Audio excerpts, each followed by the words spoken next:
Mr. Saraza. Honorable members, I'm just waiting for Chair. She's trying to get hold of me now. I'll start the meeting soon after I've just spoke to the Chair now. Thank you. Noted.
Honorable members, Chair has just indicated that she has been booked off sick, so that's why I listen to what she was calling for. So in that situation, Honorable Chair and honorable members, as you know, according to the NA Rule 159, if the chairperson of a committee is absent or unable to perform the functions of chairperson, the committee must then elect another of its members as acting chairperson. So I will open this now for members to elect an acting chairperson in the absence of the chair. She has been booked off. Thank you, honorable members. Over to you. Mr. Sagaza. Mr. Sagaza. Yes, Honorable Zuma. Good morning, Mr. Sagaza. Good morning, honorable members, the Deputy Minister. I will propose the name of Honorable Monies Nontsele to be the acting chairperson of this committee. Thank you. Thank you, Honorable Zuma. The name of Honorable Nontsele has been nominated. So is any seconder for that name?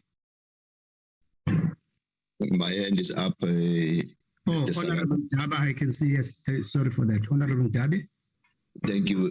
I Dabe second the proposal of Monies Nontsele as the acting chairperson. Thank you. Thank you, Honorable Dabe. Is there any other name?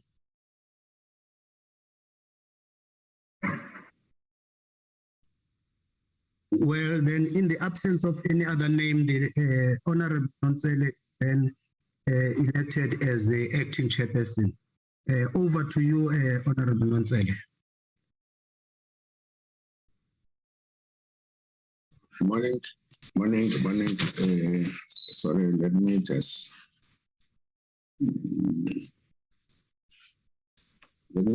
set my setting, please. Sorry, just a second.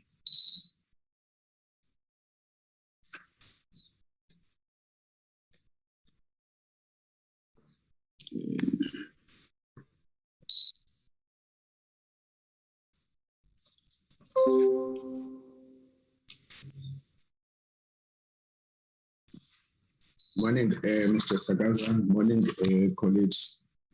I'm just setting my settings, please, just a second.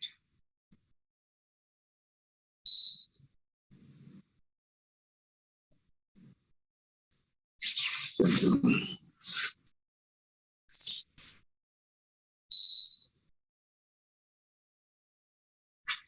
Thank you. Morning, Mr. Sagaza. Morning, colleagues. Sorry for the delay. I had a problem with my gadget. We are a bit late, almost 10 minutes, but I hope that you understand my challenge here because I was traveling early this morning. My apology for the delay. Can we proceed, Mr. Sagaza, with your announcements of the procedure? Thank you, Honorable Nontsele. First of all, Honorable Nontsele, I quickly go through the roll call here, then the agenda. We've got Honorable Makubela, Honorable Zuma, Honorable Mdambe, Honorable Nontsele, Honorable Jacobs, Honorable Hinana, Honorable Bagram, Honorable Kado from the Portfolio Committee. And from the department, I can just for now acknowledge the presence of PM on Ms. Moloi. And then from the support staff, we have myself, Ms. Ntabeni, and Mr. Mukwena, Mr. Ngobo. And then Chair, maybe through you, Acting Chair, you can, maybe the department can introduce themselves before I take you through the process. Thank you. Thanks, Mr. Sagaza. Can we allow you, the DG, to introduce your delegation, please? Good morning, Honorable Chairperson and the honorable members, Deputy Minister, and the colleagues on the platform. We have the Deputy Minister, and we have the DDG responsible for corporate services, Ms. Mahumi Matebesi. We have the CFO, Mr. Beki Maduna. We have Ms. Marsha Bronkhorst, who's the COO of the department. And we have Ms. Matapelo Matabache, who's in the DG's office. The Chief of Staff in the Minister's office, Mr. Matumela.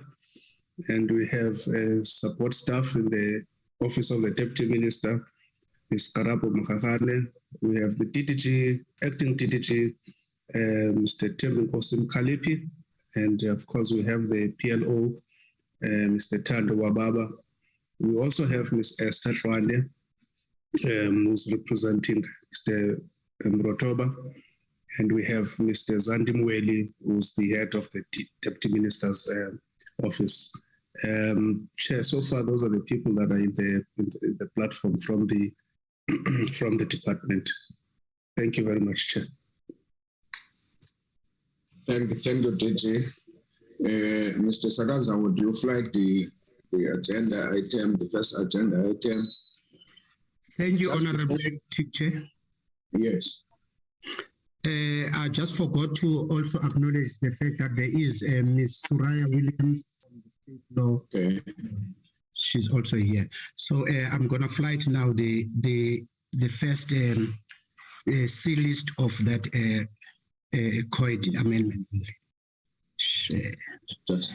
Just before that, can we maybe acknowledge the presence of the Deputy Minister and invite her to share some remarks with us before we proceed, Mr. Sagaza. Morning, Deputy Minister, Honorable Deputy Minister. Can you share with us some reflections before we proceed?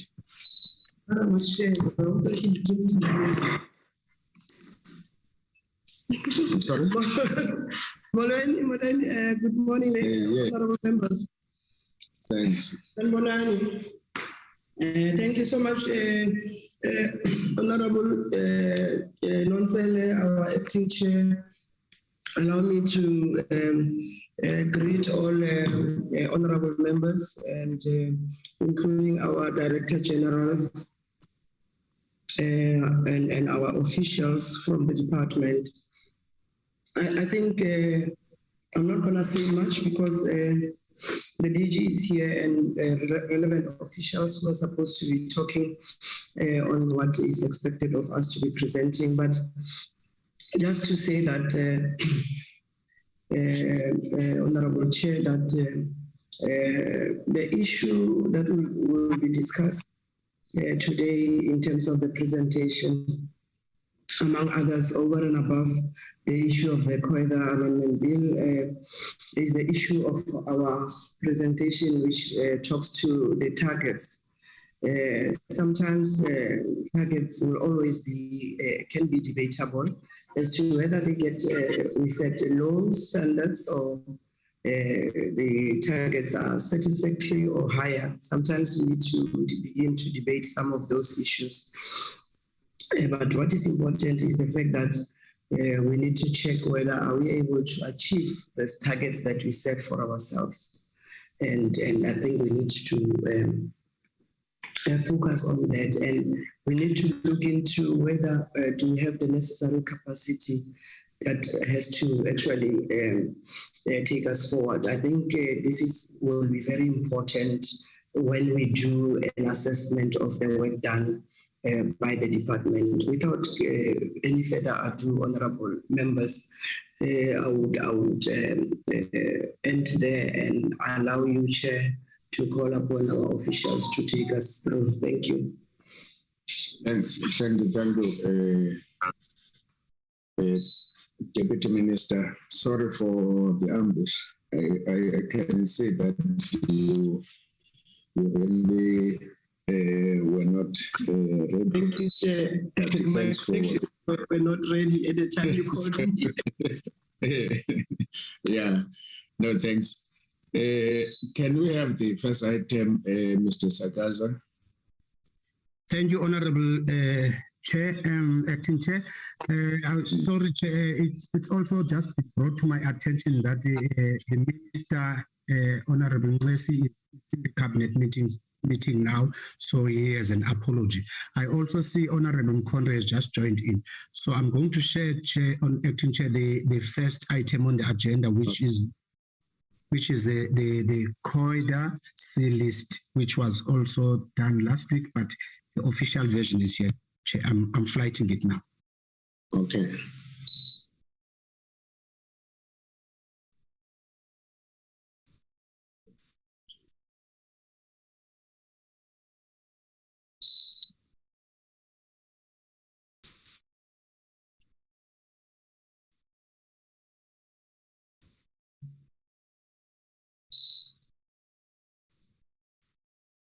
Thank you, Mr. Sakaza. Members, the amendments to COIDA Act, COIDA Bill, was in fact presented last week during our meeting, and the motions were made in terms of clause 39, clause 43, clause 63, and clause 64. Well, I will invite Mr. Sakaza to read through the report relating to the clauses as amended and the proposals, and then invite members then to make their comments. Can we proceed, Mr. Sakaza, with the report in presentation?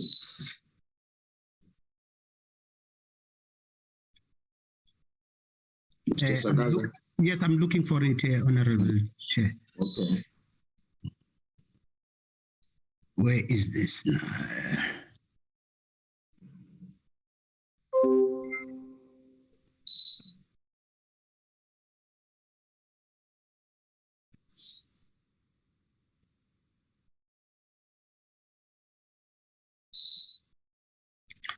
Sorry, Honorable Chair, just give me a second. I'm trying to get to it here.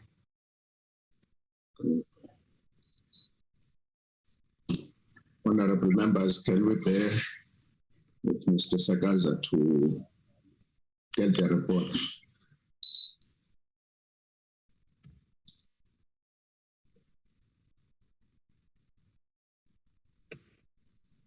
I seem to have. Where is this rep? I had it here.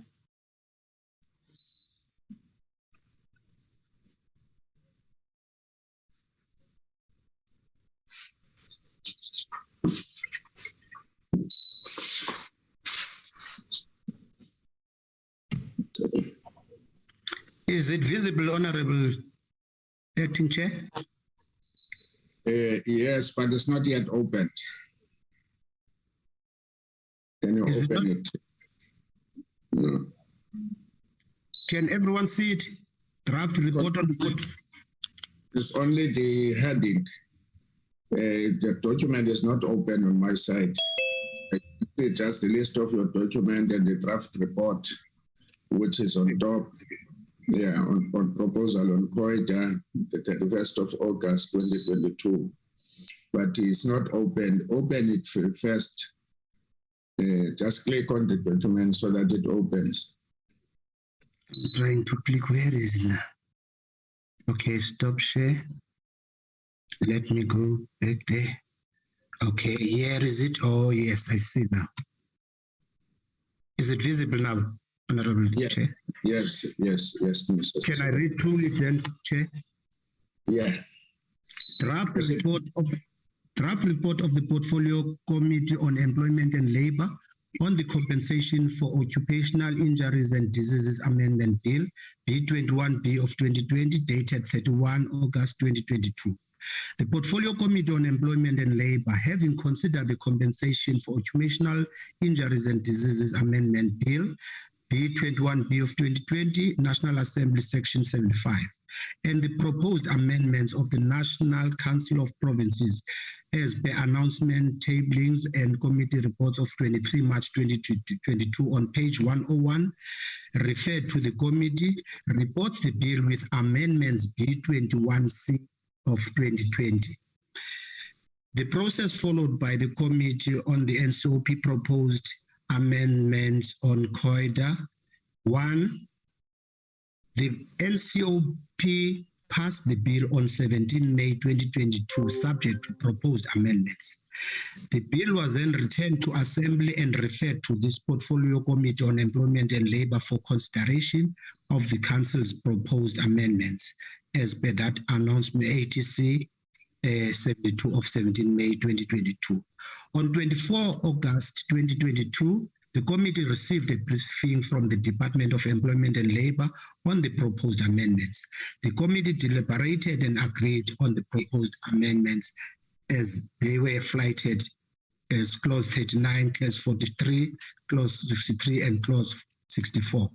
There was a minority view that the Democratic Alliance, although agreeing to the proposed amendments, it reiterated its original objection of the entire bill.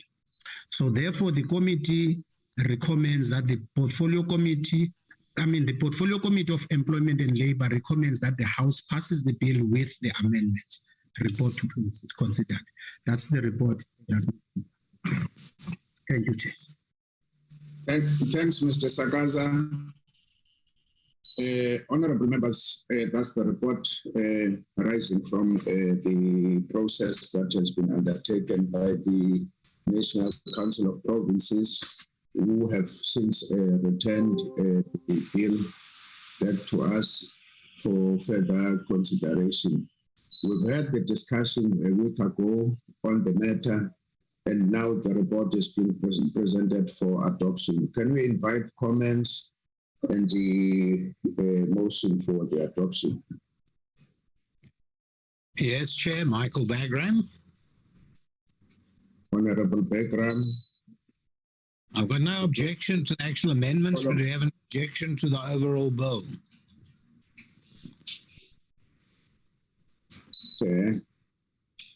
So you have an objection overall to the bill. Noted, yeah. Honorable Bagram. Honorable Ndabe.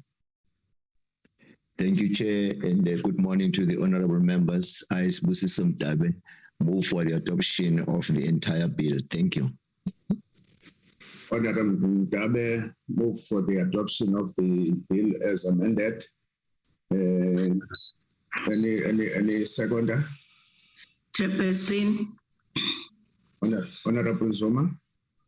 Thank you, Chairperson. I, Honorable Zuma, formally second Honorable Ndabe for the adoption of the bill.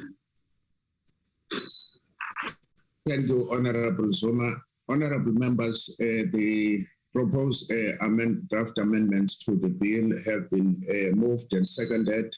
We also note the objections of the DA as presented by Honorable Bagram.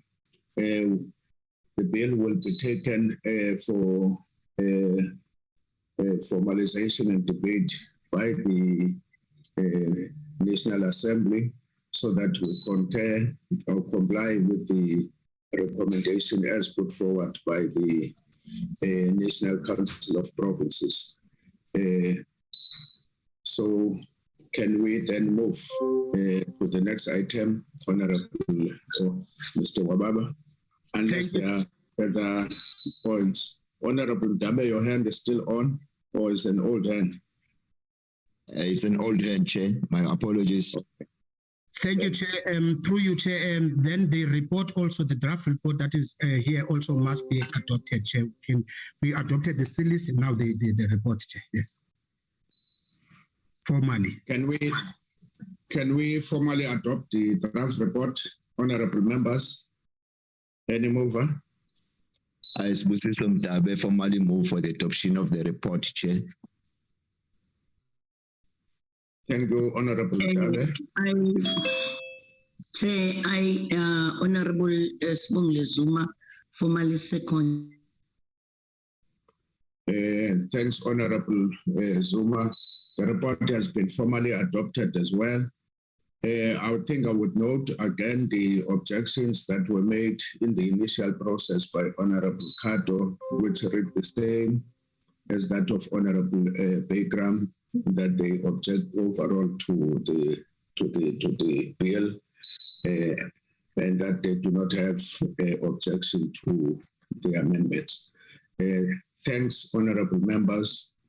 I think we have completed this one of the agenda relative to the amendments to the COIDA bill. Can we move, honorable members, to the second item, which is the report, the adoption of the draft report on the oversight visit to Eastern Cape, which was undertaken on the 19th to the 21st of April 2022. Just to assist the meeting, the session, so that we in fact understand where we are with the report. The report was formally presented a week ago during our sitting as the portfolio committee. And the committee agreed that through the direction of the chair, Honorable Dunzwan, that we should in fact allow the committee to go back to further consolidate the report for presentation. So the report itself was presented a week ago. What we would ask you, Mr. Sakaza, is to just to run the report again from page to page, if members agree, or you read it through if they want it so that we go directly then immediately to the recommendations, and then to observations, and then finally to recommendations. My apology on that. We agree, members? Ne? Yes, Chair. You are running a lot. Oh, sorry. Yeah. I thought I was going straight to observations. All right. Okay. Yeah.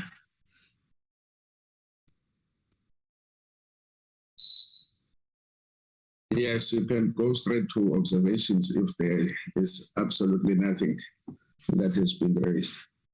Yeah.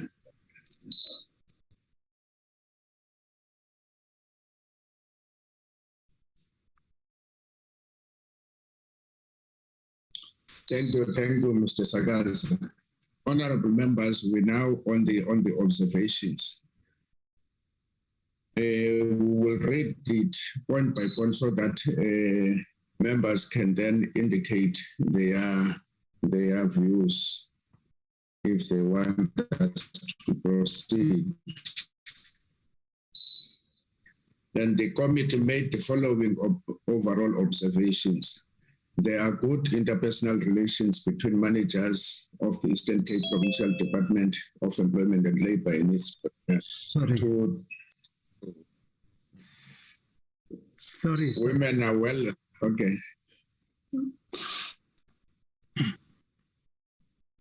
Women are well represented at all levels of the organization. However, people with disabilities are not well represented. And that the third one, clients pay for long hours, sometimes exposed to intolerable weather conditions, don't appear to be well managed. The UIF bus take services to the people. Can you go up, Mr. Sakas? I'm on bullet 4. Recording in progress. Okay. The UIF bus takes services to the people, especially those who live in far-flung areas where it is difficult to get to labor centers. However, the bus does not provide services such as CCMA services. The ComEasy system has capacity to store documents, thus making it easy to trace payments, and employees can register claims on the ComEasy system. Department officials are therefore able to identify repeat claims that are submitted fraudulently. Umehluko did not have these features, which made it easy, susceptible to being defrauded. The department targets the department targets of the performance targets of the department are set below my apology, which makes it to appear as if the department is overachieving. So the point of setting the targets very low. The department set aside approximately 200 million for tools of trade during the COVID-19 lockdown. However, shortage of tools of trade is still a problem in most labor centers the delegation visited. The Laboria office building appears, that is the one in East London, like it had not been well maintained, and the renovation costs are estimated at 86 million. There is a lack of ventilation in some offices in Gqeberha and in King Williamstown, that is in Corn. Some centers don't provide space for staff to have refreshment, resulting in personnel having to have their lunch at their desks. Can we go on? The SEEs do not have adequate support in terms of procurement of their products, whereas there is a general outcry for orders of linen and school furniture, but that are never honored and are gathering dust at these factories. Only the Western Cape Health Department is procuring hospital linen from the SEEs of the Eastern Cape. Some of the issues raised by the employees of the SEEs include unavailability of special government-sponsored support to take employees to and from work, lack of skills development program to capacitate SEE employees for senior positions at work. SEE employees qualify for houses under RDP, Reconstruction and Development Program, but have to wait long like all other applicants. SEE employees belong to Makoti Medical Scheme and are not contributing to it. The scheme does not cover some of the benefits, and they can only consult doctors that are approved by the scheme. The next bullet is Gqeberha SEE is surrounded by Livingstone Hospital, Dorankinsa, and Port Elizabeth Hospital, but they are not procuring supplies from them. Can we move?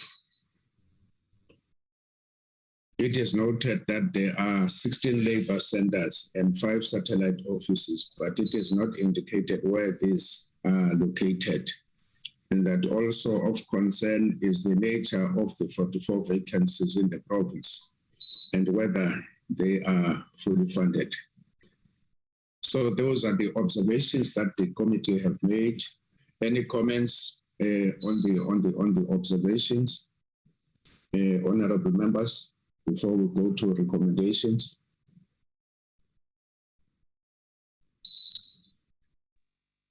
Yeah, Chairperson, Mr. Nse. Yes, can we raise hands so that I note them, so that we don't speak intermittently?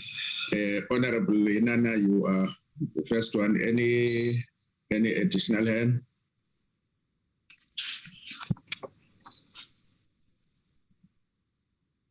Any hand for noting? Honorable Inana, you can proceed.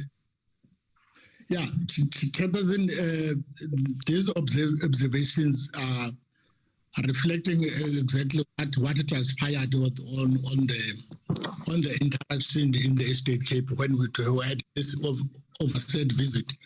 Yes, we do accept that were the observations that were identified and were clearly noted by the delegation. Therefore, I accept these observations. Thank you, Honorable Inana. Any further comments on the observations? That's none. Can we then proceed to recommendations? The recommendations are as presented as follows. The committee made the following recommendations: that the Minister of Employment and Labour ensures the following. First bullet, The provincial department work with stakeholders of people with disabilities to ensure that people with disabilities are equitably represented in the establishment of the provincial department.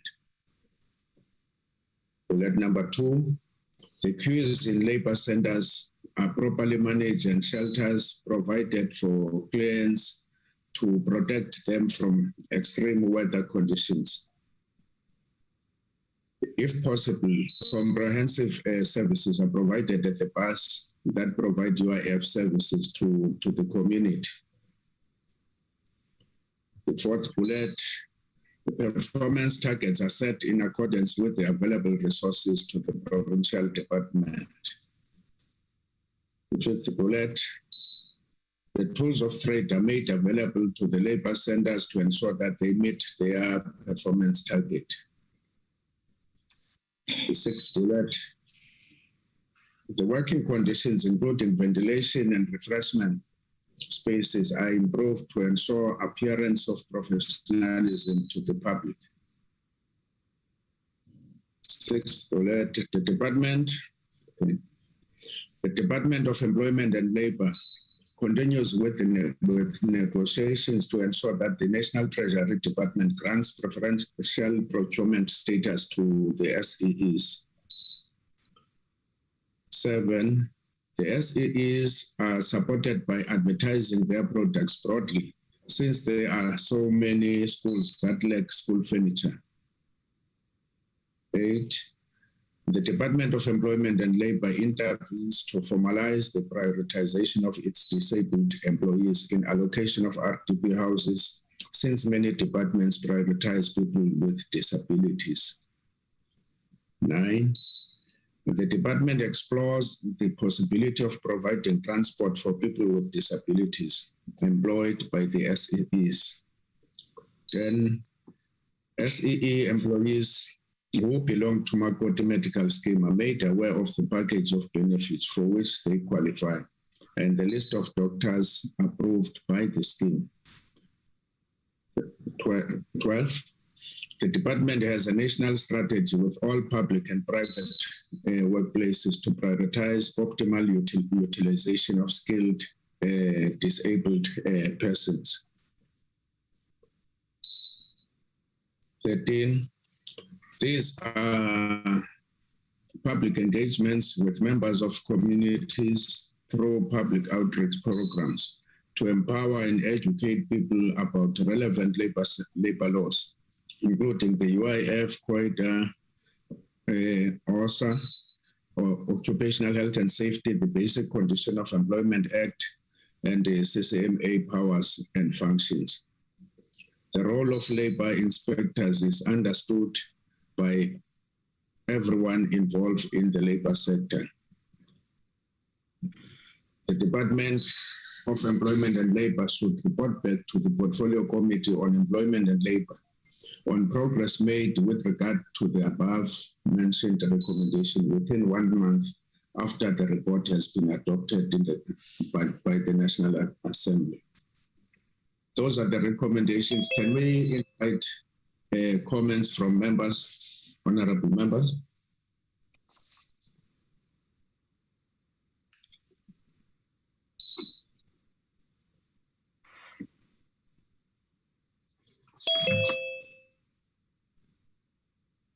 Honorable members, if you don't have anything against or amendment, then we can invite motions, proposal for adoption.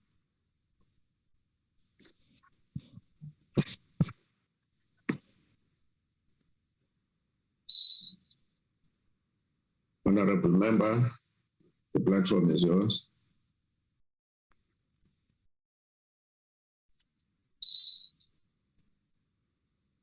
Chairperson, Member Yinan. Yes, Honorable Yinan. Chairperson, Member Yinana, the member of this Portfolio Committee on Employment and Labor. I hereby reject the adoption of the report.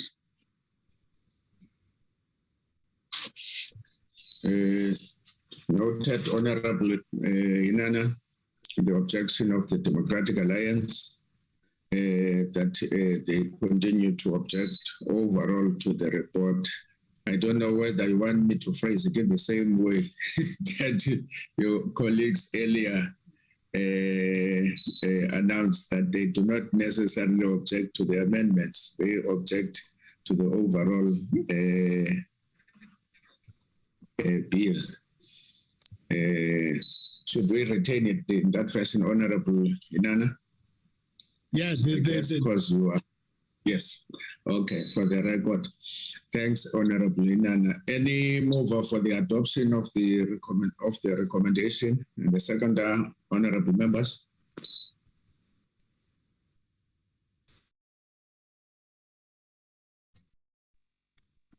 My hand Is there is up. anyone? Okay. Honorable Ndabe. I, Busisi Mtabe, formally move for the adoption of the report with the amendments that were made. Thank you, Chair. Thanks, Honorable Ndabe. Honorable Wolmarans. Thank you, Comrade Chair. I, Matthew Wolmarans, do support the recommendations as amended from this report. Thanks, Honorable Wolmarans. The recommendation has been moved by Honorable Ndabe and seconded by Honorable Wolmarans for the adoption. The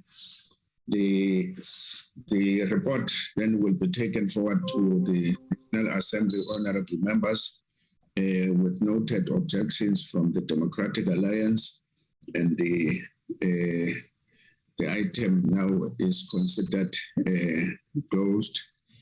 Can we move then to item 3, Mr. Sagaza? Yes, Honorable Chair. I've made Ms. Marsha Bronkhorst and Matapelo post so that they can flight their what you call a presentation. Thanks. That is the briefing by the Department of Employment and Labor on its 2021-2022 third quarter performance and expenditure report. That is of 2022-2023. It's noise outside, honorable members. If it sounds on the street, understand is that there is work on the street where I'm currently seated, but it's just a temporary disruption. Sorry for that.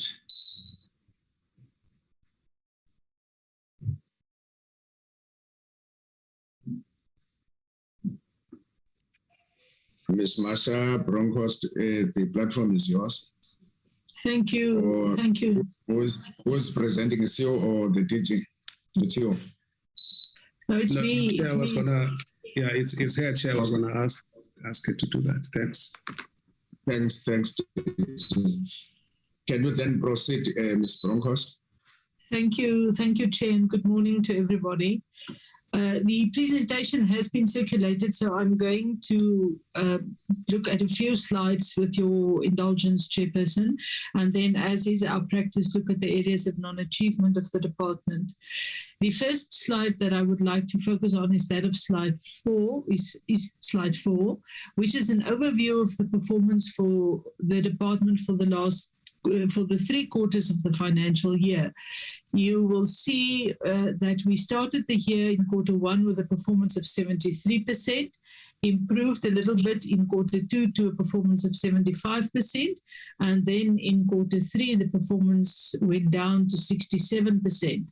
Now, tracking the department's performance year on year, always in Q3 our performance goes down a little bit, and this is as a result of numerous officials who take study leave.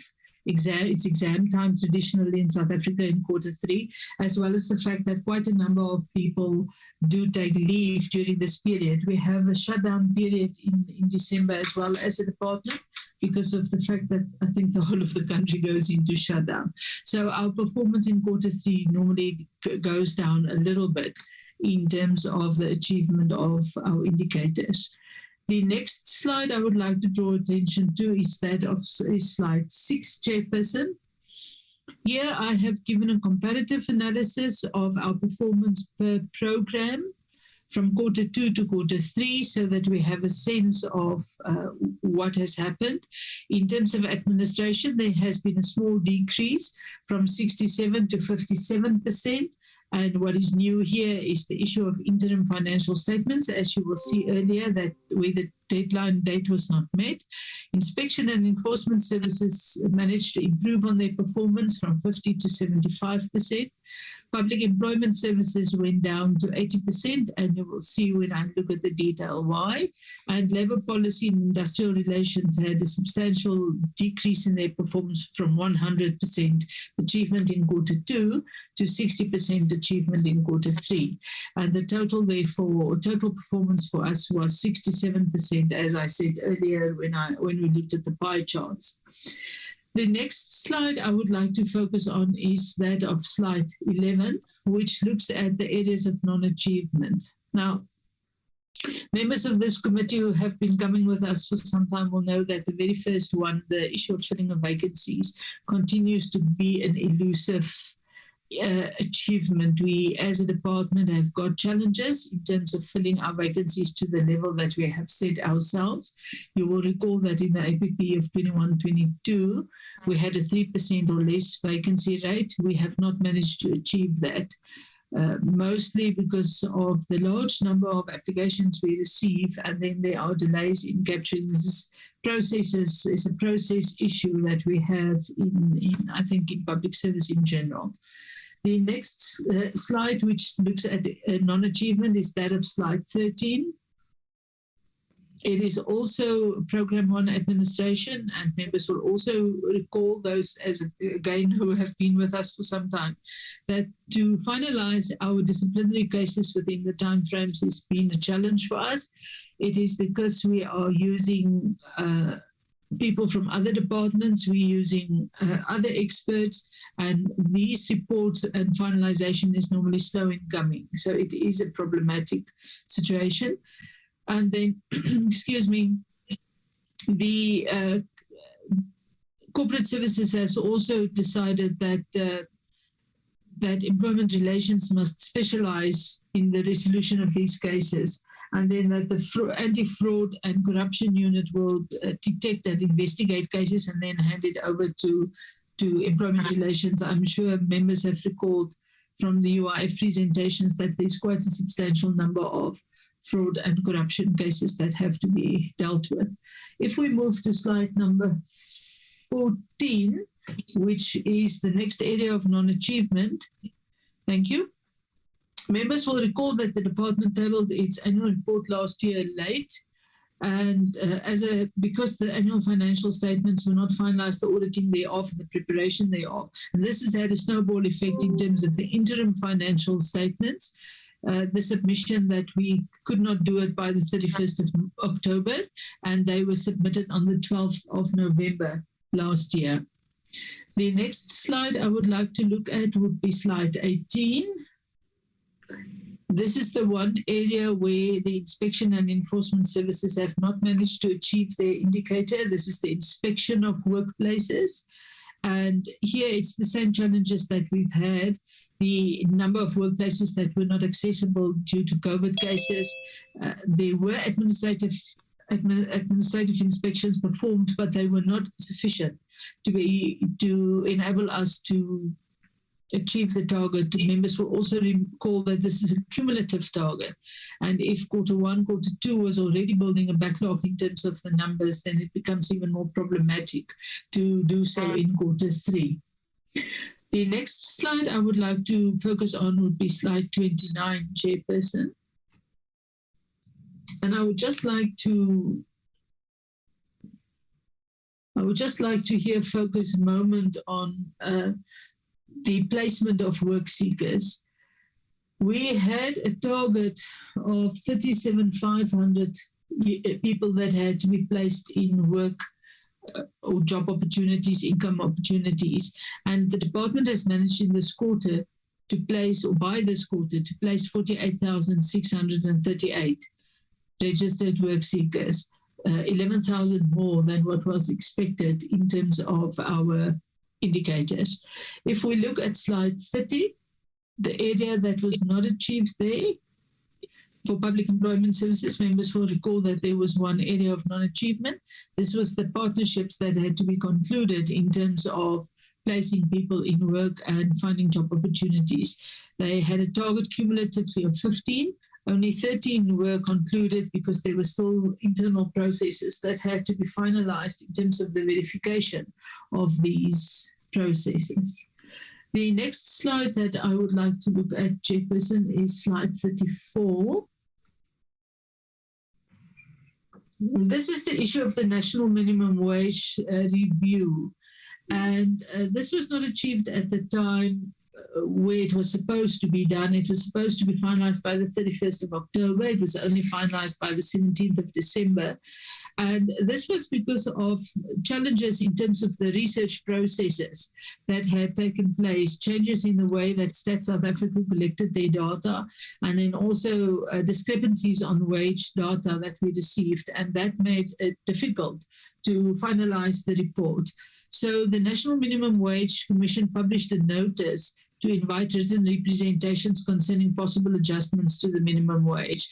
And that is why we succeeded in publishing the report, although it was outside the timeframes that we set for ourselves.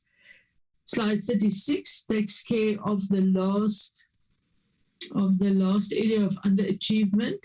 The midterm report, which was a progress report on bilateral cooperation, multilateral obligations. This was produced, but it also did not meet the agreed deadline. And I think what happened here is that everyone was finalizing the child labor conference, which we're all aware took place early in the year. And they, I think, did not prioritize the way that they should have in terms of finalizing this report. Chairperson, then I would just like to focus attention in terms of the impact report on two slides before I hand over to the CFO. The first one thereof is the issue of monies recovered by our inspectors. I think this is an important slide that we look and see what is it that the inspectorate has in this quarter managed to recover for the workers and the vulnerable workers of the country. If we look in terms of the BCEA, you will see that there was just under 6 million rands recovered for workers in terms of underpayments. But look at the national minimum wage. Nearly 20 million rand was recovered in terms of underpayments for workers. Then contributions for COID, or the compensation fund, 28 million arrears contributions were recovered. And in terms of the UI Act, 1 million arrears contributions. But it's important, I think, that we focus on the national minimum wage and the BCEA to see that we managed to put nearly 26 million rands into the hands of workers in the quarter under review. Then the last slide I would like to focus on is slide 53. And I just want to make it a summary. If we can just go back to slide 53, please, Matapelo. Thank you. I just want to focus on the work seekers a little bit, talk a little bit around the work seekers that are registered. In the on the SR system, 60% of the work seekers that are registered is young people, people below the age of 35. Nearly 118,000 of the just under 200,000 are young people that are registered with us. And 54% of these young people are young women that have registered with the department. In terms of the counseling that is provided by the employment service or the career counselors, 72% of the young people that were registered on the SR system were counseled and prepared for the world of work. Chairperson, if you will allow the CFO to just take us through the financials for the quarter, if that's acceptable to you. Thank you. That's fine, Masha. Thanks for the presentation. CFO, the platform is yours. Good morning, Chair, honorable members, Deputy Minister, DG and colleagues. The slide that is now cited is the budget information for 2021 just for Q3. In terms of the budget for the quarter, on administration, we were budgeting 254 million and we spent 229.6, which is the 90% of that of the budget for the quarter. For IES, the budget was 166.6 million and we spent 132.5 million, which amounts to 80% of the budget. Public employment services, the budget for the quarter for Q3 was 170.2 million, and we spent 169.9, which equates to almost 100%.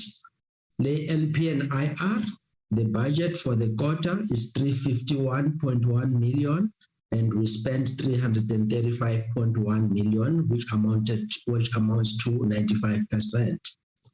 Overall, for the in terms of the program budget, we spent 92%. The next slide is the same information, but interlocal according to economic classification. For current payments, we budgeted for 517.6 million, and we spent 469.8 million, which amounts to 91%. Transfers and subsidies, 395.2 million, and we spent 382.1 million, which amounts to 97%. Payment for capital assets, the budget that was earmarked for the quarter was 29.3 million, and we spent 515.1 million, which amounts to 52%. Which gives us the same spending percentage of the overall of 92%. The next slide, looking at further on the current payments. Current payments comprises of compensation of employees, which we budgeted for 341.5 million. And we spent 323.9 million, which amounts to 95%. Goods and services, the budget for Q3 was 176.1 million, and we spent 145.8 million, which is 83. Overall, on the current payments, the spending was 91%. The next slide, we look at the overall budget for the department, but we exclude the transfers and subsidies simply because those are administered separately in terms of the SLA with entities. So our budget for the department, excluding the transfers, was 2.2 billion, and we spent 1.365 billion, which amounts to 66%. On the administration, the budget was just about 1 billion, and we spent 616.3 million, which is 60%. Enforcement IES, 647.9 million, and the expenditure was 394.2, which amounted to 61%. Public employment services, the expenditure was the adjusted budget 380.1, and we spent 265.3, which equates to 70%. And LP and IR, the budget of adjusted budget of 154.3, and the expenditure of 89.6 million, which amounted to 58%. In terms of the economic classification, for the same information, compensation of employees was 1.44 billion, and we spent 962.3 million, which equates to 67%. Goods and services, 684.3 million, and the expenditure as at the end of the quarter is 376.6 million, which equates to 55%. Overall, in terms of the accumulative budget, at the quarter three, the expenditure was sitting at 63%. Now looking at the whole information for the whole vote, the whole amount for the vote for the department, administration as at the end of quarter three was sitting at 60% with the expenditure of 618.4 million. IES at the end of the quarter was sitting at 61% with the expenditure of 395.9 million. Public employment services, the expenditure was sitting at 53%, which amounts to 465 million. LP and IR, the expenditure as at the end of the quarter for the whole vote was sitting at 74%, which equates to 930.7 million. Well, let's just also at the look for the quarter, the position for our transfers. Program 3, where most of our transfers are sitting, we're sitting at 40%. Expenditure with SEE sitting at 44%. Transfers that have been made to them. Productivity SA, within the look with the third quarter, we have already transferred the whole of their tranche, hence it was at 100%. UIF, we only keep that amount alive there by leaving it at R1 or 1,000, so that if ever there is a need for fiscal funding, we've got that line item already available.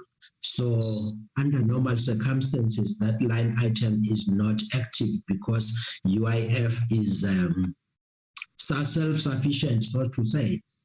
Compensation of employees, even though we are not funding compensation of employees, but there are financial transactions that happen between the department and compensation of employee compensation fund, which is the injuries on public servants. So at the third quarter, we have not received any claims from compensation fund for the injuries at work of public servants, except for those departments that are not catered for, mainly those that are service type. Police is one of them, our Department of Army, and forgotten the other one. Also the expenditure that on quarter three that was allocated in this financial year was expenditure for the presidential pathway, GTEC. At quarter three, that amount was not transferred to GTEC, so the expenditure was zero. So overall, the expenditure on the transfers on program 3 was 40%.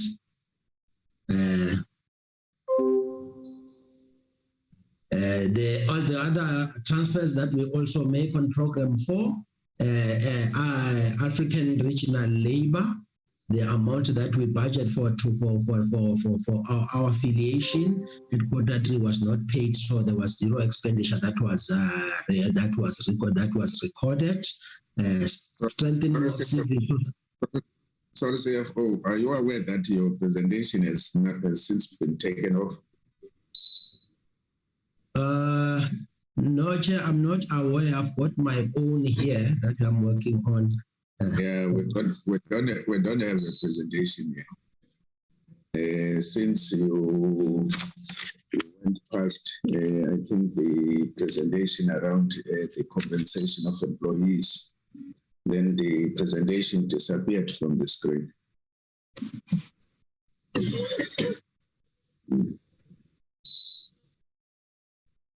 Can you correct that? Because you're just now speaking to yourself and without the presentation on the screen.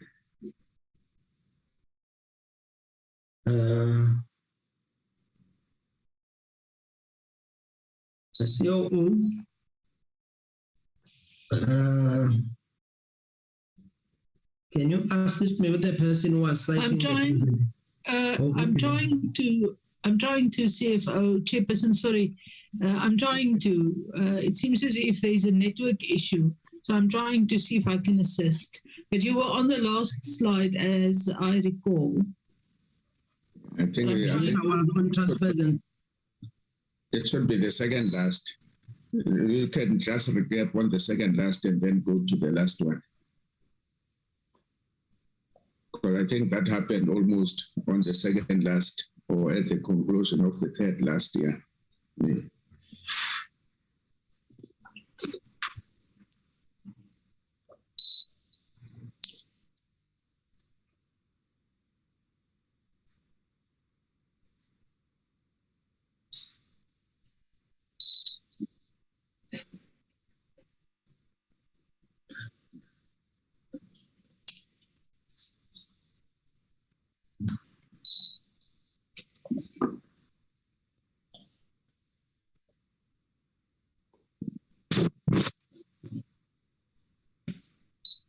Sorry, Chairperson, I'm also having difficulty. I'm trying my best here to see if I can assist. Okay. Sorry, honorable members, for the disruption.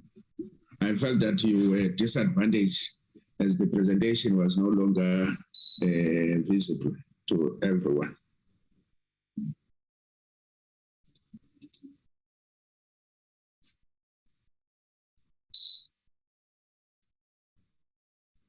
Okay.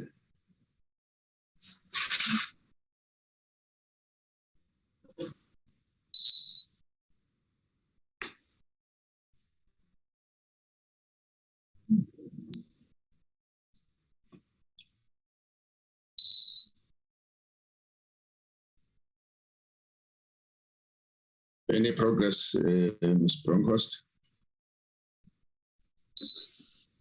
Chairperson, I'm seeking higher assistance. Just give me a minute, please. Okay.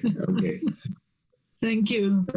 I'm just trying to give hope to the members, the honorable members, so that they do not think that we have lost everything.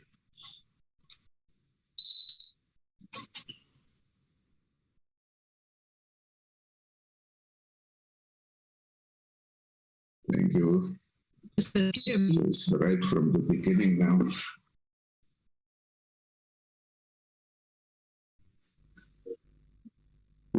I said, my assumption is that it happened on the third last, when it was concluding the third last year.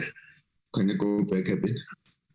Yes, Chair, I think that was the transfer. Yeah. This is the transfers. This is the transfers and subsidies that are sitting on Program 4, LP and IR.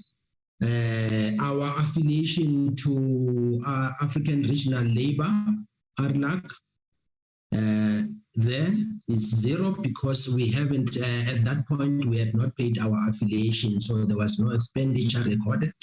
For strengthening of civil society, we have spent 20 million out of the 24.1 million. So the expenditure was 85%.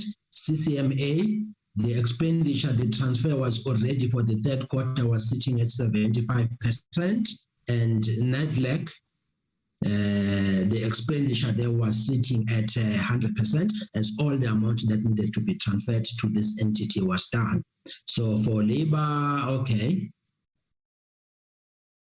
For the next slide, in terms of household, this is the amount that we pay gratuity. We pay to our retiring or living employees. The expenditure was over because I think more people at that point, more people will have paid more people for gratuity. However, it's not an issue at year end. We then make some transfers to cover whatever expenditure that has occurred. The provinces and municipalities, the amount that we paid for our licenses for the vehicles to municipalities, and the expenditure was sitting at 92%. Or the licenses was sitting at 2,000. Hence, the expenditure was 3%. If there was no gift and donations that the department has made, and giving the total for LPNI look at 65%. I think that concludes our transfers and subsidies in the financial presentation, Chair. Thank you. Thanks, CFO. Thanks, CFO. Any further remarks on DG or Ms. Bronkhorst to conclude the presentation? Or it's done? Chair, it is done. Thanks. Thanks, DG.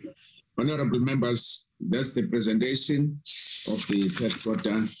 Can we invite comments and hands? It's Michael Bagram. Honorable Bagram. Honorable Makubele. Followed by Honorable Makubele. You can proceed, Honorable Bagram.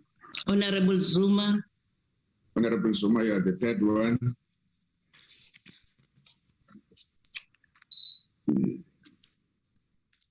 Honorable Bagram, the platform is yours.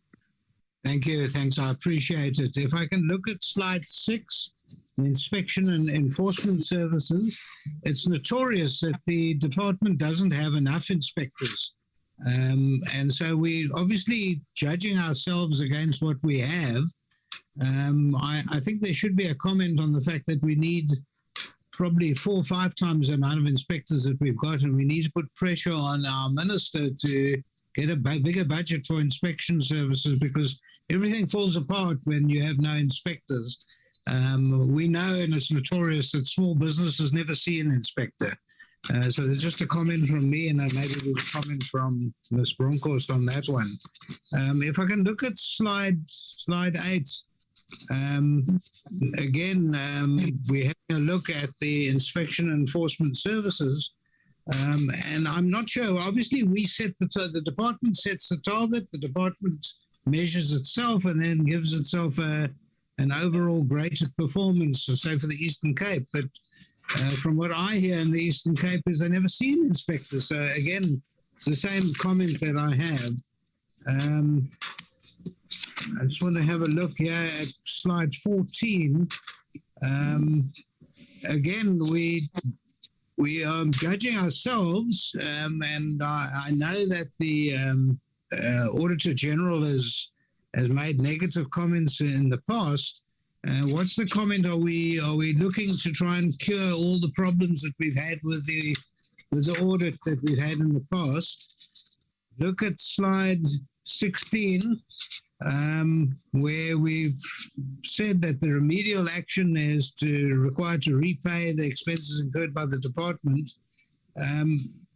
If someone has actually created a problem, I'm not sure whether repayment is the right way to go. We should be looking at suspension and dismissal. Now, there's a big problem in the department in that people are suspended for months on end, getting full salary. And can they tell us that they've now actually gone through all that and people will be suspended quickly and disciplinary hearings will be held quickly? I know the department itself outsources the chairperson of the hearings, but maybe they should have it internally. If you look at slide 29, it's public employment services. I'd like to know, and maybe the people from the Treasury can tell us this, but the costs of actually creating a permanent job. Have they done that exercise? Because my understanding is that the costs of trying to create jobs by government is at least 10 to 20 times what it would cost for the private sector to create a job. And I'd like to have those figures and see where we go. Slide 34. Again, we're collecting data on the national minimum wage, but somehow that data seems very thin. And can we trust it? I don't think we can. And maybe there's a comment on that. Slide 37. Job creation, again, I'm not sure whether the department actually is doing much to create jobs.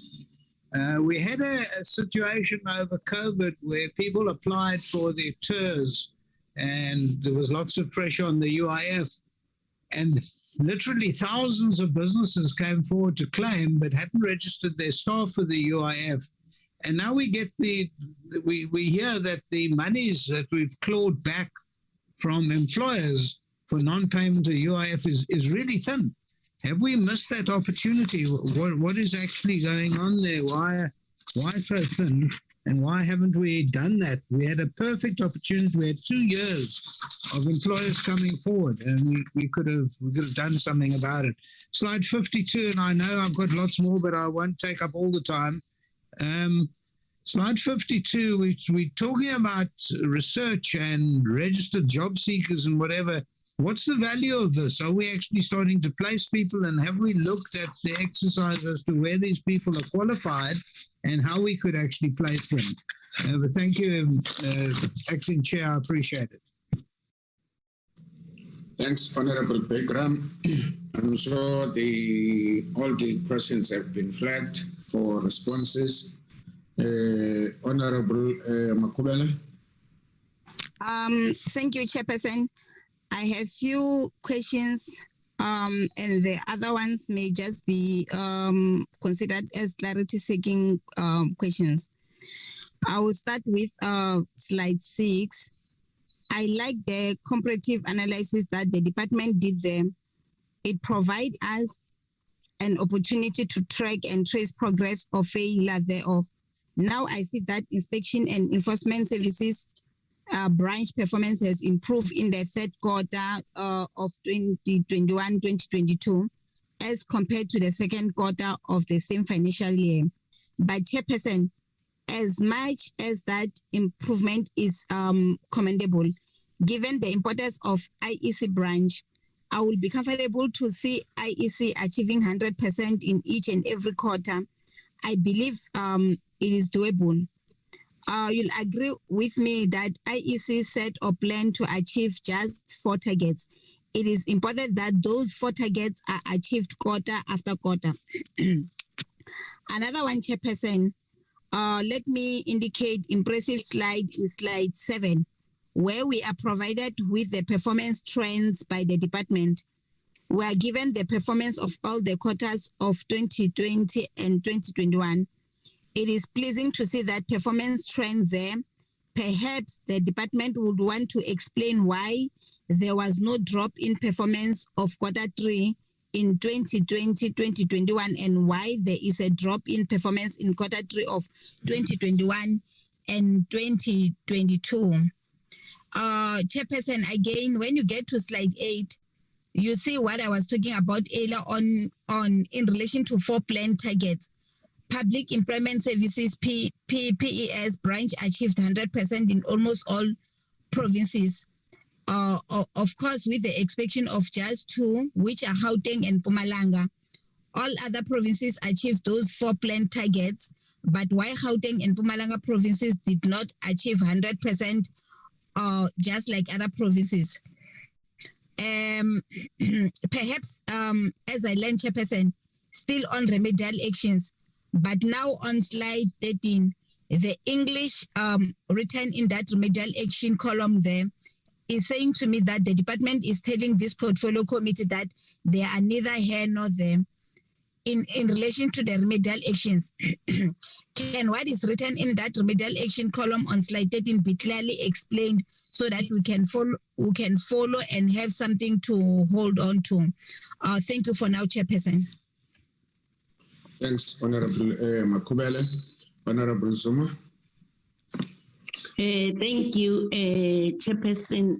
Mine is the seeking clarities. Chairperson, what about the achievement of the targets in Q3?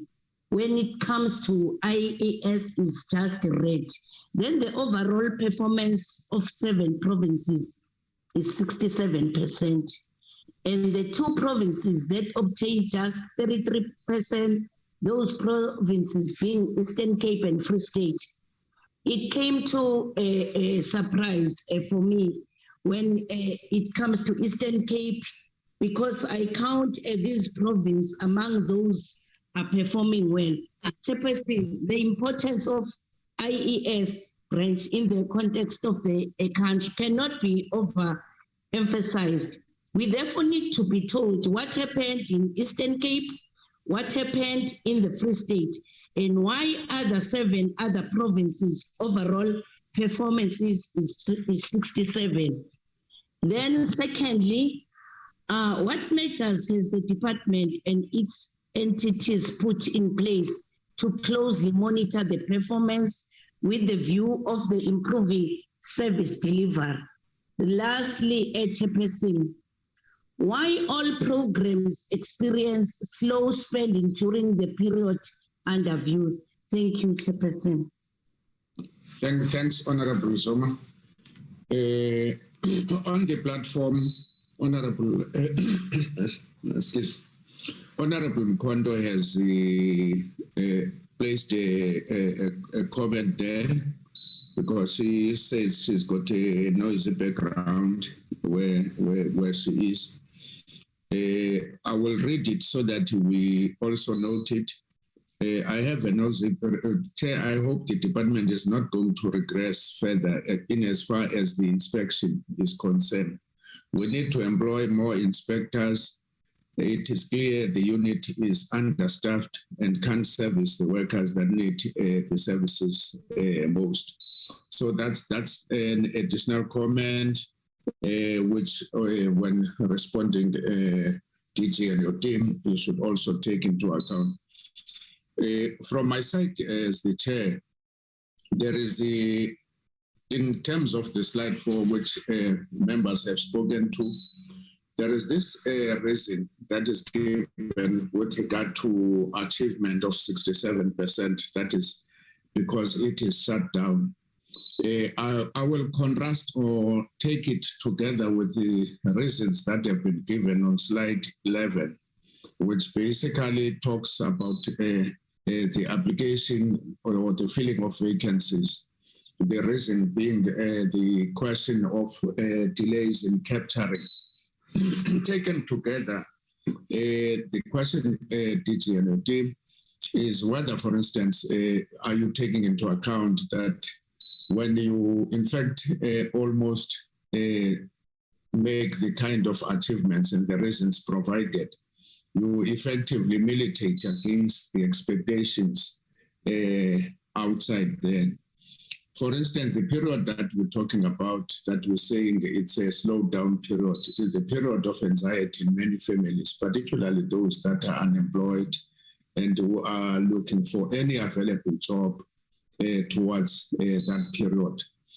So I think that there need to be some kind of turnaround so that at least we adopt an attitude, DG and the team, an attitude that basically says in the township lingo, we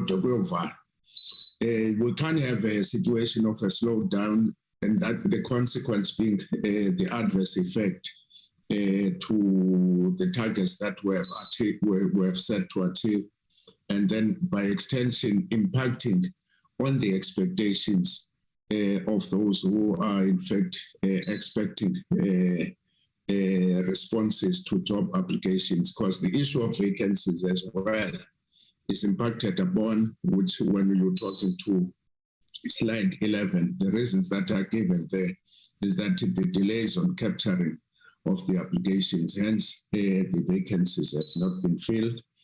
And again, if you go to slide 13, again, another reason that has been given there is that the delays in finalizing the reports, that is the incidence of corruption, is with regard to the delays of finalizing reports.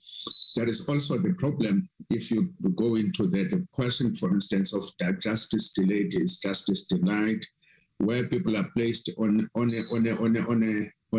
gray or suspicion for quite long periods, and that the cases then take much longer for them to be finalized.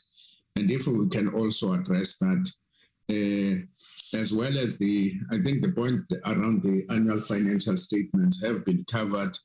It needs as well to be dealt with, so that we do not have a repetition where we have set targets for the 12th of October and for the end of October, and then only on the 12th of November the annual financial statements were finalized. I think those are the points in addition to the points that have been made by honorable members that I would want to add, particularly the one that effectively say that those who have applied for vacancies must then wait because we are in a festive mood, and therefore there is a slowdown in our points of operation. Thanks, DG and your team. Ms. Masha, the platform is yours for responses. Chair, thank you very much for the questions. I'll start with your questions. I agree with you, and we reflected on this as at the time as the executive committee of the department. The 67% performance is really not acceptable. And the reasons advanced are equally not acceptable, but they are a reality. Now, what it says to us is that people did not plan properly, because you know that the period of September, the period of October, November, those periods, December, those periods where people write exams.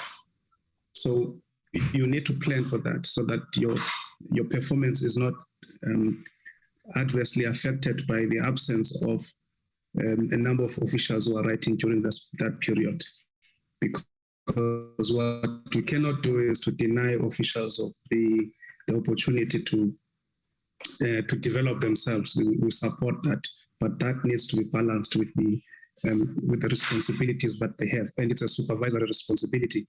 And in this case, I think as a department, we've failed to monitor this to make sure that doesn't happen. We have, however, taken steps. I think the COO will talk to that. We have taken steps to address underperformance in these areas. We have part of the consequence management, given warnings to the colleagues that if they don't check up their performance, they may find themselves outside of the department because we're here to work. And that is the same thing with the vacancies. We have taken a view now that if you have a post and you don't fill the post, we'll take it and use it in the areas where there's a greater need. We need more inspectors, and therefore we will be keen to move those positions if they are not filled. I know it might sound like a drastic step, but I think given the chronic underspending in the files, the compensation of employees is concerned, and the problem of the filling of vacancies, I think those steps that we're taking are now justified. On the anti-fraud cases, the investigations, I agree with both you, Chair, and Honourable Honorable Makubel, the reasons given, it's a simple thing, Chair. We have very, very limited resources to do investigation. So what we need are outsourced resources to come in and assist. And we're now making provision for that, because it doesn't matter what we do. The number of cases that we get from our anti-fraud hotline, they are increasing, and most of these cases are located in the provinces. So I think we need more hands, and hence the step that we're taking now of bringing outside resources to come and assist, because this is like one honorable member was saying, justice delayed is justice denied. So we want to make sure that we address this. On the submission of the annual financial statement, I think between ourselves and the Auditor General, we need to make sure that this does not happen again. So we're working very close with the AG to make sure that it doesn't happen. I agree with Honorable Mkondo that we need to employ more inspectors. However, we depend largely on the availability of funds. Whatever has been allocated to us determines the number of inspectors that that we have.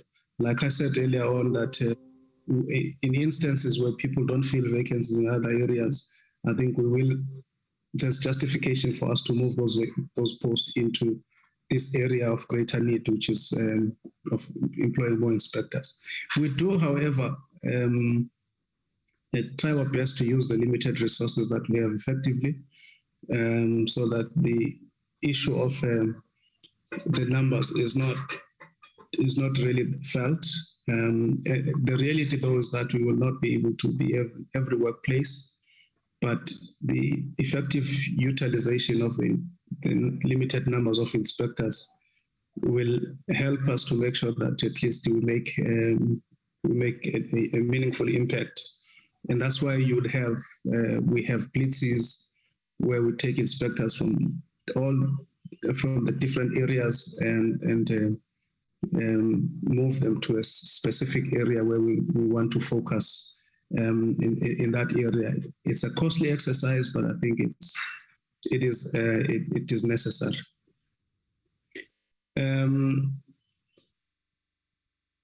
On the IS performance from Honorable Zuma,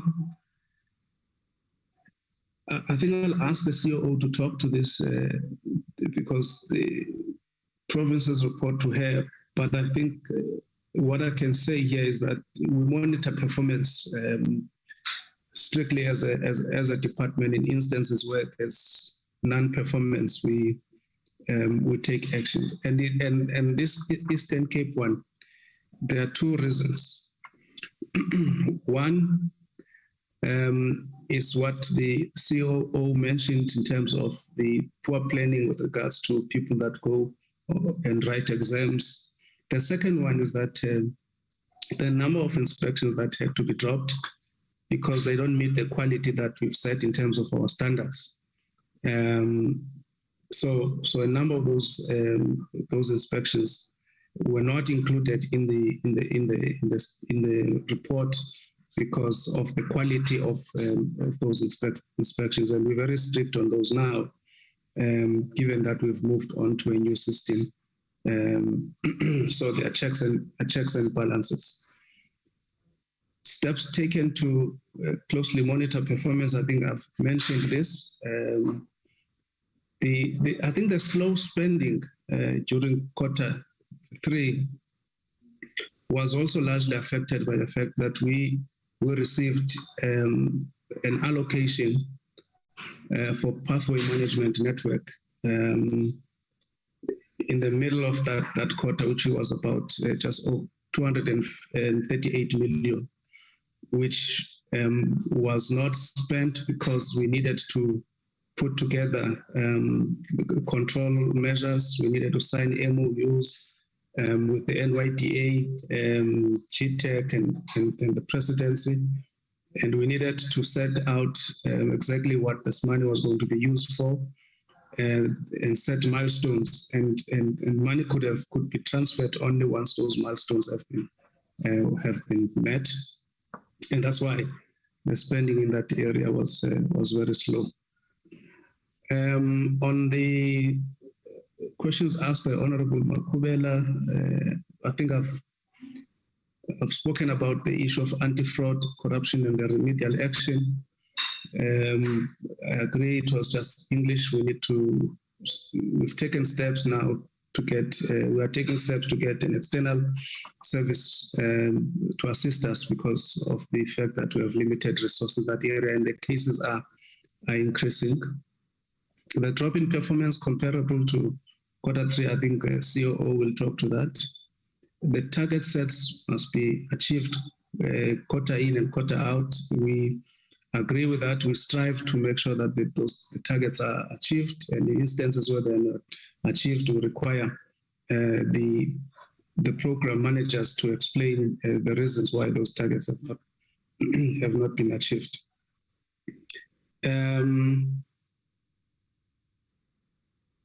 And yes, we will be comfortable as well to make sure that those targets are achieved 100%. On the questions raised by Honorable Pagrain, I think it was just the first question on the need for inspectors was just imploring the committee to help us in our fight to get more money for the appointment of the inspectors. I think we support that. I beg to differ, though, that in the Eastern Cape, people don't see inspectors. I think that province is one of the provinces that are diligent in terms of making sure that the work that is supposed to be done is done. And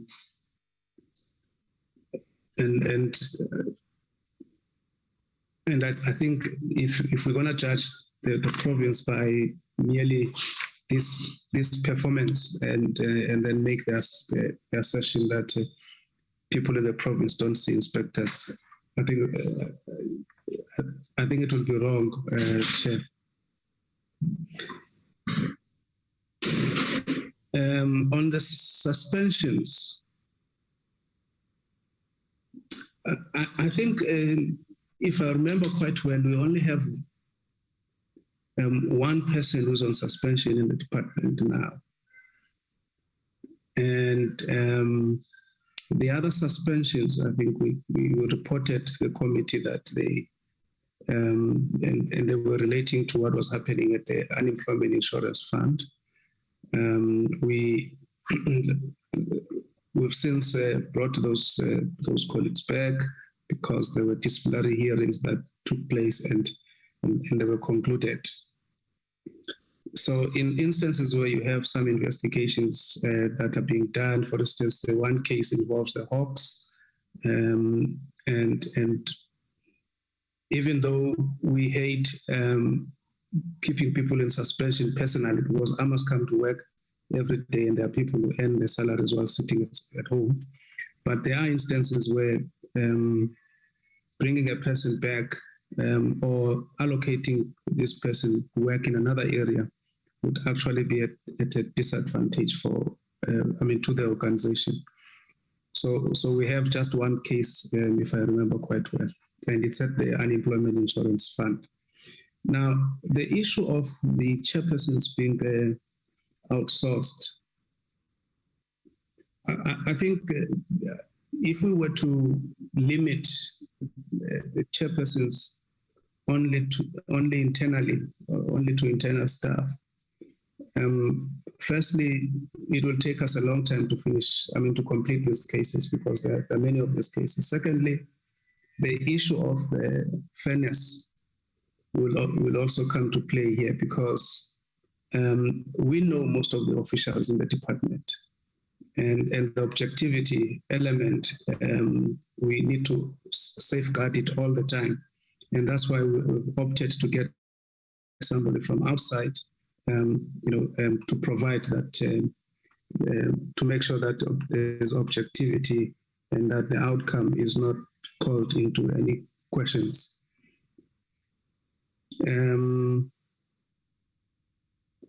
I think the cost of creating a job in the private sector versus the public sector, I don't have the figures now, but I think that's something that we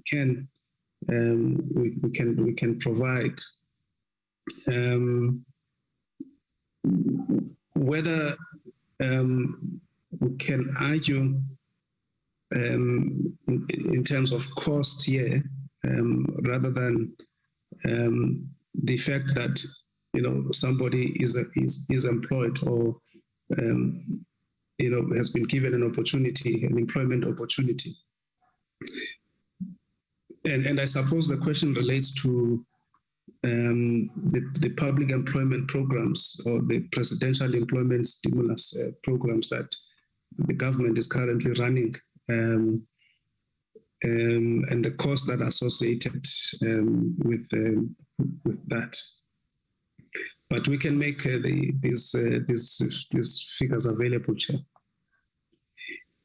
I didn't understand the question on COVID-19 tests, but if I responded out of 10, you'll let me know, Chairperson.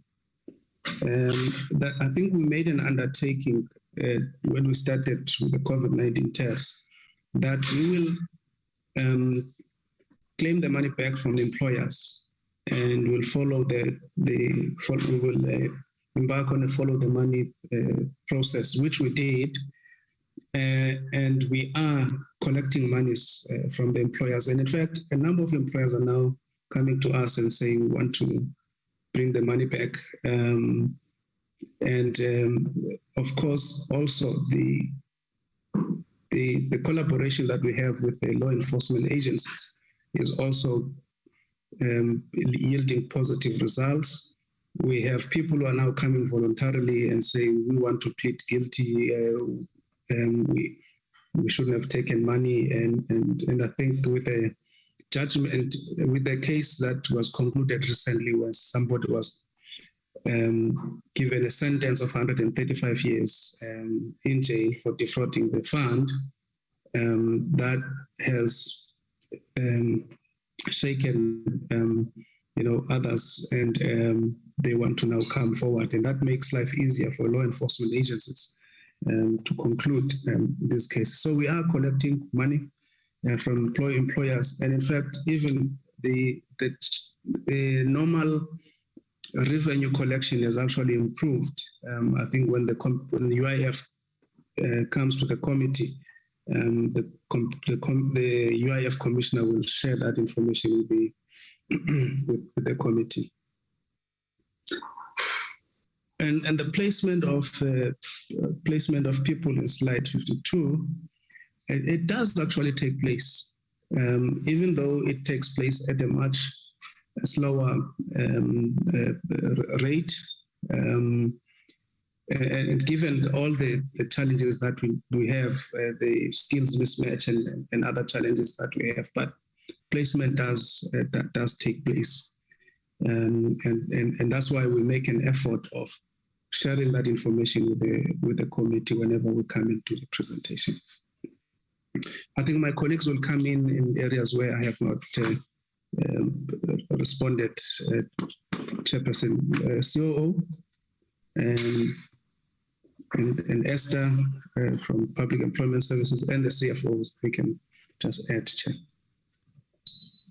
Thanks, DC. Can we invite additional comments? Thanks, Chair.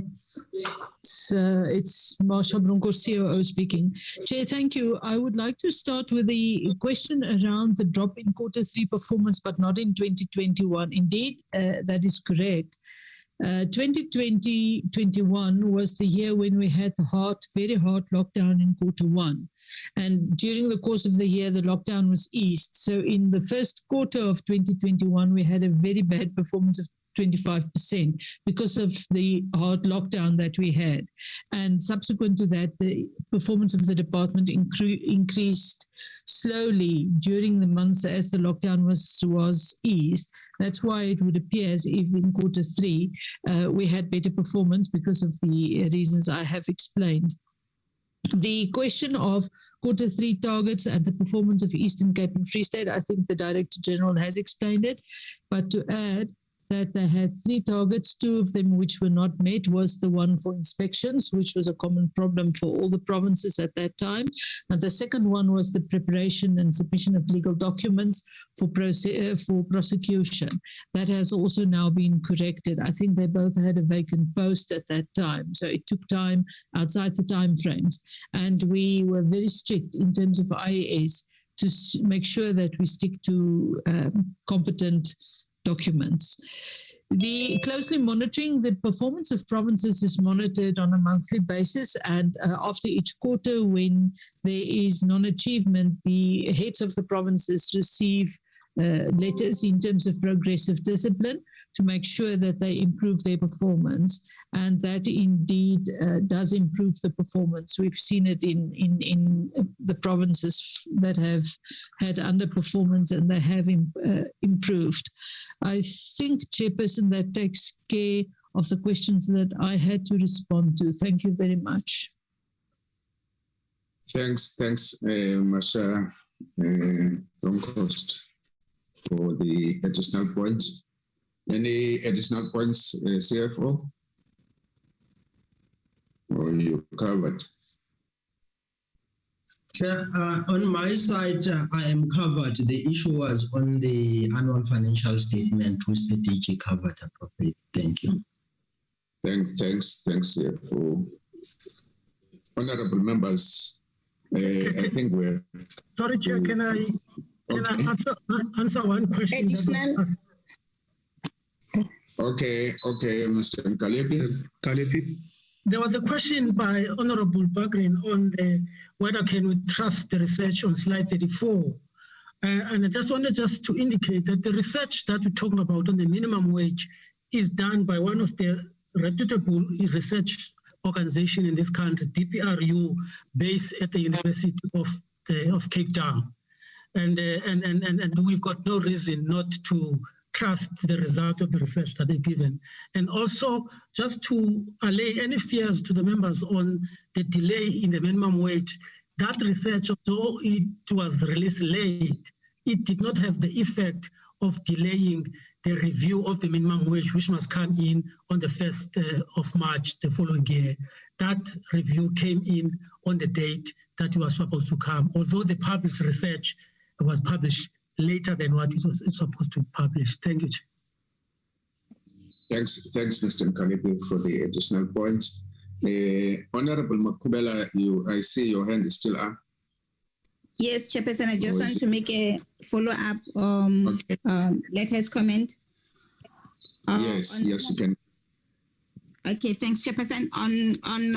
I think on slide 13, slide 13 needs to be explained better, such as how many cases were referred to the employment relations, because there is nothing both in English and Maths that says 1 cases. Secondly, what is meant by 13 cases referred to SARS? Does it mean criminal cases were opened? Can we be provided with case numbers as an information that should be submitted to the committee by Friday? Thanks, Chairperson. Thanks, Honorable Makubela. Can we get a response, DG? Because it's a commitment that we get this by Friday. We will certainly do that, Chair. Thanks, DG. The point has been responded to. Honorable members, Honorable Deputy Minister and the DG and the team. Okay. Michael Bagram, I had my hand up if possible. Okay, you can come, Honorable Bagram. Thank you, DG, for the responses. I think my question about the UIF was misinterpreted slightly in the sense that I know that the department is clawing back money from people who illegally took money for the TERS, and I applaud you for that. I sensed an enormous opportunity during the COVID period to dig out employers who never registered with the UIF. And I suspect there were literally hundreds of employers who came forward and claimed TERS for their employees but weren't registered. We need to make sure that those people are all in the net. And I just feel that we missed that opportunity to get as many people in the net as possible, many employers in the net. That's what I was hinting at. So, sorry for the misinterpretation. Thank you. Thanks, Honorable Bekram. I'm sorry it's captured, DG. Yes, Chair, it is captured. In fact, Honorable Bekram is correct.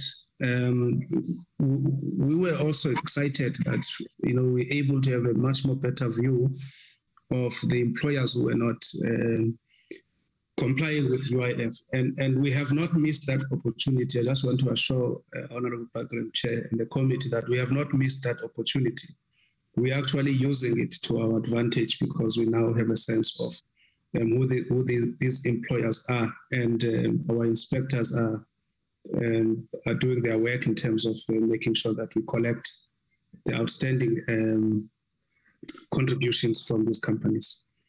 But we've also registered on them now because we know them and we've forced them to declare their employees. So we have not missed the opportunity. Thanks, Chair. Thanks, DG. Maybe in the same vein, DG and the team and the Honorable Deputy Minister, I think the concluding remark also appropriate in this regard would also be to congratulate the department for the recoveries that it has made.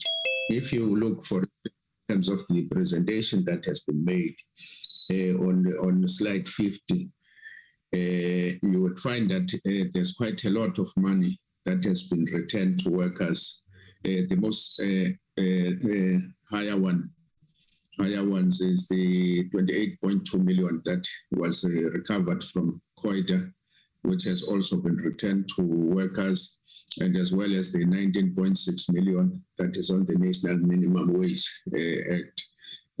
As well, we can also note the Basic Condition of Employment Act, around 5.8 million, and the UIF around the 1 million. Altogether, these are funds that have been returned to workers, which I think we should appropriately in line with what Honorable Bekram and DG have just concluded on. Also congratulate the department for a job well done, and will continue.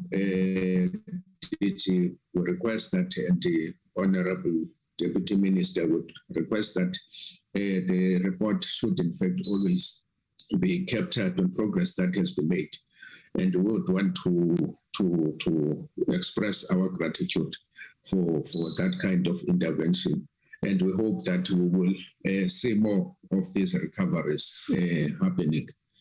Having said that, there are also comments that have been made which have further enriched our discussion with regard to the presentation, and want to appreciate all the contributions that have been made by honorable members.